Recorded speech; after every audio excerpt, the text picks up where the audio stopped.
హైదరాబాద్లో రవీంద్ర భారతిలో శనివారం ఓబీసీ ఆత్మీయ సమ్మేళనం సభ ఘనంగా నిర్వహించారు. ఈ సభలో 9 అంశాలతో కూడిన విషయాలను చర్చించడం జరిగింది.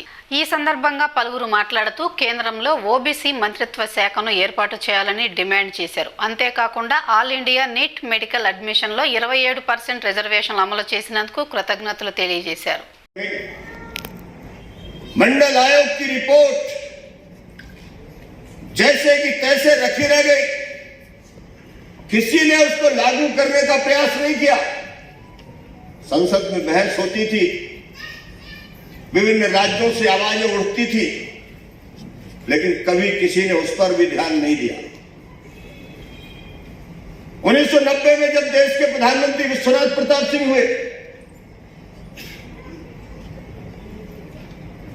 संयुक्त मोर्चा की सरकार बनी, उस समय पर मंडल कमीशन की रिपोर्ट लागू हुई और वो रिपोर्ट जब लागू हुई थी, संसद में बहस हुई। नेता प्रतिपक्ष श्री राजीव गांधी जी थे, उन्होंने क्या कहा था सुनिए। संसद के कार्रवाई में आज भी वो सारी चीजें मौजूद हैं। उन्होंने कहा था मंडल कमीशन की रिपोर्ट अगर लागू हो गई, ये देश टूट जाएगा। क्या इस देश के ओबीसी समाज को उनको न्याय मिले, हक मिले, सामाजिक न्याय मिले, इसलिए देश टूट जाएगा? और मैं आज बहुत जिम्मेदारी के साथ ये बात कह रहा हूं। 1990 में जो देश में हिंसा हुई, मंडल कमीशन की रिपोर्ट लागू होने के बाद आज मैं इस बात को कहता हूं कि संसद में राजीव गांधी जी का वो बयान, देश टूट जाएगा, शायद वही वजह है कि देश में हिंसा हो गई थी। ये इतिहास कभी किसी को माफ नहीं करेगा।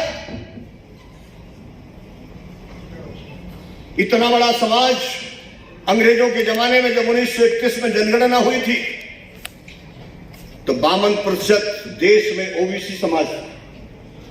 आज तो 2021 है। अमृत महोत्सव के रूप में शुरू किया है। ऐसे समय में हम लोग सब लोग इतने भाग्यशाली हैं कि आजादी का 75 वर्ष देश बहुत खुशियों के साथ मना रहा है। 2 वर्ष से लगातार कोरोना महामारी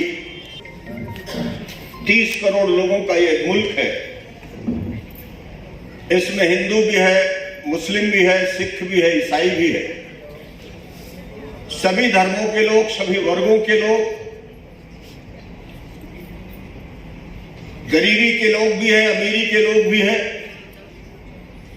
इन सबको साथ लेके चलने की मेरी जवाबदारी है। और तब उन्होंने कहा था कि मैं चाहता हूं कि देश को आगे ले जाने के लिए इस देश का हर नागरिक